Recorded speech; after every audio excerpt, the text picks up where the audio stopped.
생기면서 버스 요금을 비롯한 공공요금이 대부분 두 자릿수 이상 올라 가뜩이나 빠듯한 살림살이를 힘겹게 하고 있습니다. 최저임금이 올랐지만 경비원의 휴게 시간을 늘리는 방법으로 임금을 동결하는 아파트들이 많습니다. 교육부가 학교 신설을 억제하자 교육청이 수요를 맞추기 위해 원도심 학교를 신도시 쪽으로 옮기기로 했습니다. 주민 합의가 관건입니다. 여러분 안녕하십니까? 전북권 뉴스입니다. 공공요금이 줄줄이 오르고 있습니다. 시내버스의 상하수도, 쓰레기 봉투까지 시군마다 요금 조정이 마치 경쟁 양상입니다. 소비자 물가 오름세는 꺾일 줄 모르는데 설을 앞둔 서민들의 부담만 커지고 있습니다. 이경희 기자가 보도합니다. 새해 들어 인상한 버스 요금 안내가 수금함에 선명합니다. 오늘부터 전주 시내버스 요금이 1,200원에서 1,300원으로 100원이 올랐습니다. 중고생은 950원에서 1,050원으로, 초등학생은 600원에서 650원으로 인상됐습니다. 요금 인상은 각 시군버스도 마찬가지입니다. 이 계란 한 판에 10,000원씩이요. 3,000원씩 어떤 것이.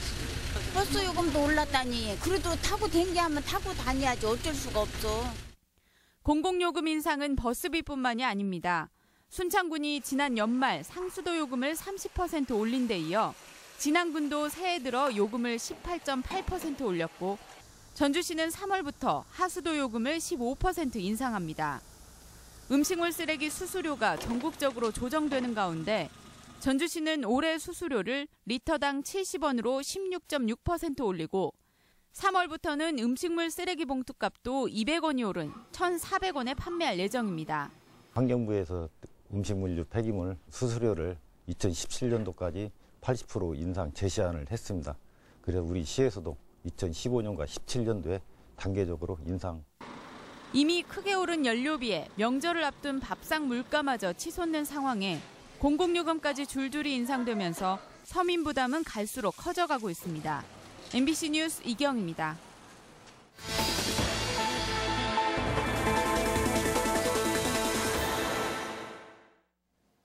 계속해서 왜곡되고 불안한 임금 시장 짚어봅니다.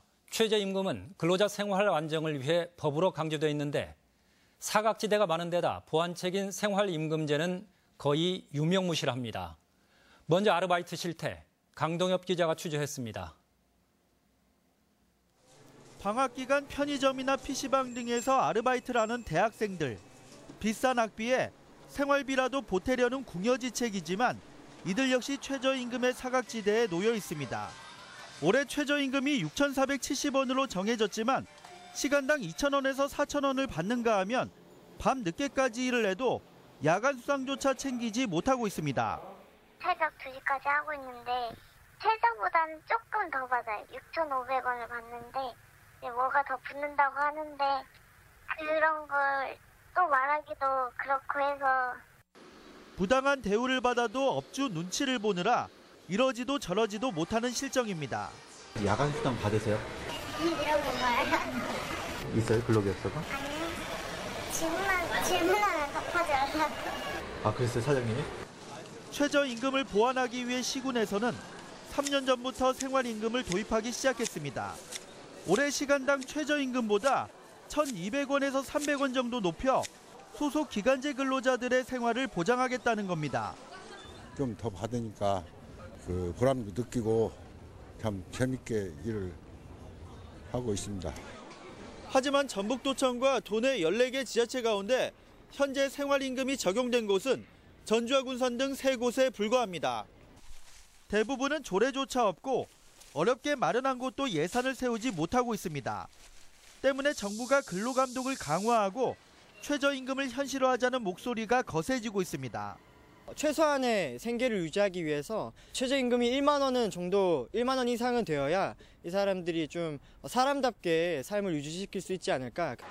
저임금 아르바이트의 악순환이 반복되고 생활임금마저 정착되지 못하면서 근로자들은 더욱 추운 겨울을 보내고 있습니다. MBC 뉴스 강동엽입니다. 아파트 경비직 역시 또 하나의 근로 사각지대입니다.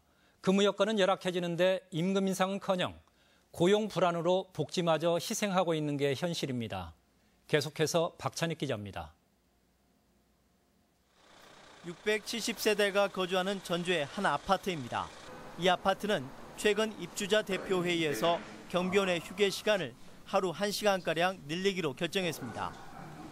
근무 여건이 더 좋아진 것인데 정작 경비원들은 달가워하지 않습니다.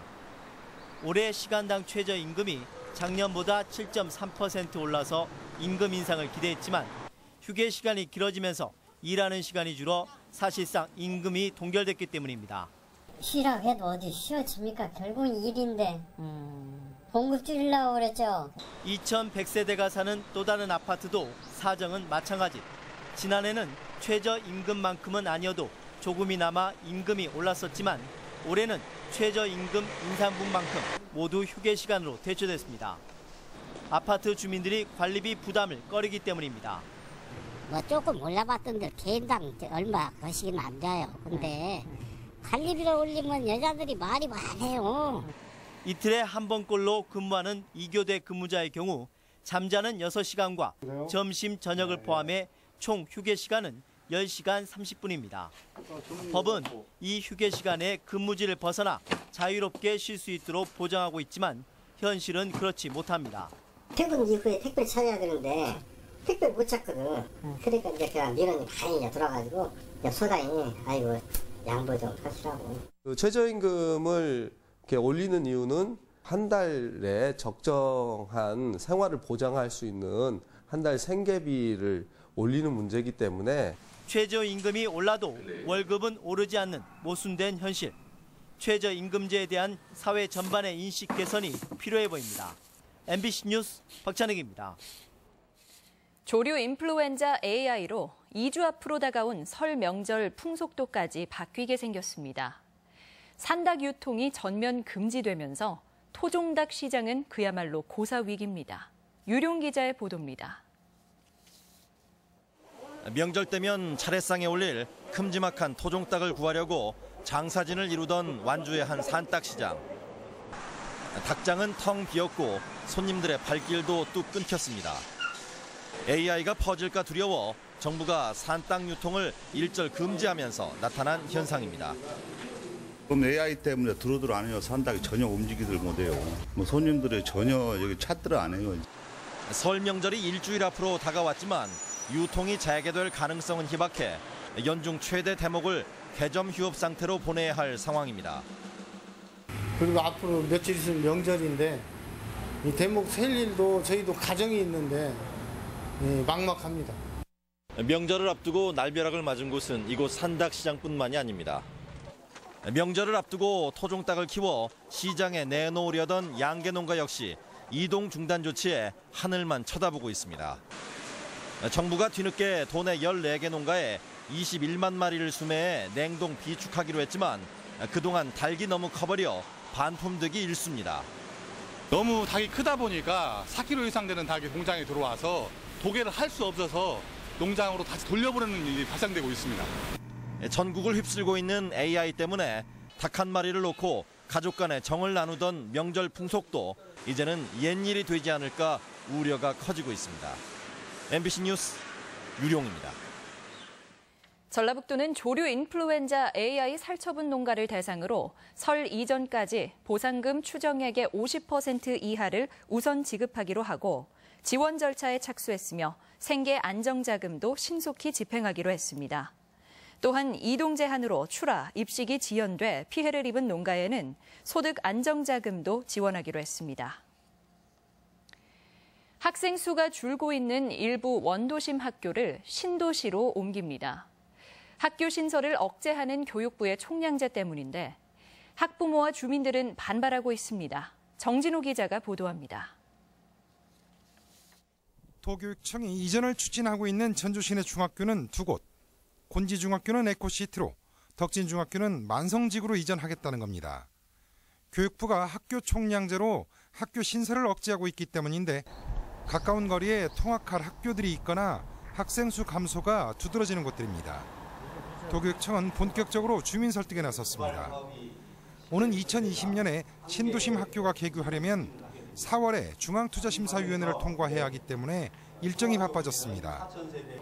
오는 21일부터 나흘 동안 학부모와 교직원, 그리고 주민까지 1000여 명을 대상으로 여론조사를 해서 추진 여부를 결정할 예정입니다. 3월까지 결정을 하려면 이번 달 안에 이 결과가 만들어져야 됩니다. 그래서 오늘 토론을 통해서 결과가 나오는 대로 추진할 생각입니다. 하지만 곤지중학교는 이미 주민 1000여 명이 원도심 활성화에 역행한다며 반대 서명을 제출한 상태입니다. 학부모들은 조건부 찬성 견해를 보이고 있습니다. 학생들의 감소에 의해서 발생할 수 있는 부분들을 도교육청이라든지 전주시에서 유지해주고 충분히 보상을 해주고 한다면 저희들은 조건부 찬성하는 입장인 편입니다. 어렵게 추진되는 원도심 학교의 이전이 주민들의 합의를 이끌어낼 수 있을지 관심이 쏠리고 있습니다. MBC 뉴스 정진호입니다. 전주시에 따르면 색장동에 국제 규격을 갖춘 생활축구장이 조성돼 공공체육시설이 열악한 동남권 지역 주민들에게 활력이 될 전망입니다. 또 평화동에는 내년까지 국민체육센터가 건립되며 송천동 인라인 스케이트장 인근에는 다목적 체육관도 들어서는 등 공공체육시설이 지속적으로 늘어나고 있습니다. 오늘 오전 9시 반쯤 부안군 변산면 왕포 선착장에서 김양식 작업선이 폭발해 배를 타고 작업에 나서려던 여성인부 60살 김모 씨 등 2명이 파편에 맞아 팔이 부러지고 코뼈가 골절됐습니다. 해경은 기관실 안에서 연삭기 작업 도중 튄 불꽃이 인화성 물질에 옮겨붙어 사고가 났을 가능성 등에 대해 조사하고 있습니다. 오늘의 간추린 뉴스입니다. 전라북도는 오는 8월 아제르바이잔 총회에서 2023 세계 잼버리 대회 유치 지역이 최종 결정됨에 따라 연초부터 각 국가별로 표심 공략팀을 파견하기로 했습니다. 또 오는 5월 새만금에 국제 유스 잼버리를 열고 50여 개국 1000여 명을 초청해 새만금을 알리기로 하는 등 대회 유치를 위해 총력전에 나섭니다. 바른정당 전북도당이 내일 도당 창당대회를 개최합니다. 창당대회에는 발기인과 당원 1000여 명과 유승민, 김무성 대표가 참석하며 정운천 창준 위원장이 도당 위원장으로 추대될 예정입니다. 도교육청이 올해 지방공무원 임용시험을 6월 중순에 치르기로 했습니다. 전북교육청은 올해 지방공무원 선발 분야와 인원, 세부 일정을 다음 달 말 공고하고 4월에 원서를 접수해 6월 17일 필기시험과 면접을 거쳐 8월쯤 합격자를 발표할 예정입니다. 군산대학교가 최근 발표된 취업 통계조사 결과 2015년 졸업자의 취업률이 62.4%로 도내 대학과 전국의 지역 중심 국립대학 가운데 최상위권을 기록했다고 밝혔습니다. 군산대는 특화된 교육 프로그램과 산학협력 모델을 운영해 해마다 취업률이 상승하고 있다고 말했습니다. 간추린 뉴스였습니다. 조기 대선 국면에서 전북목 찾기 현실화 방안이 본격화합니다. 송하진 도지사는 각 당 대선 후보를 상대로 공약 사업과 전라도 천년 프로젝트 등을 적극 설득해 정책에 최대한 반영시키기로 했습니다. 전라도는 이와 함께 장 차관을 임명할 때 전북목 배정과 각종 위원회의 이적 출신 위원 위촉 그리고 중장기 계획 수립에도 독자 권역 설정 등을 요구하기로 했습니다. 국민의당 전북도당은 지난주 남원시 의원 4명과 순창군 의원 1명을 영입한 데 이어 설을 전후해 도의원과 자치단체장의 추가 입당도 예고했습니다. 지금까지 전북권 뉴스였습니다.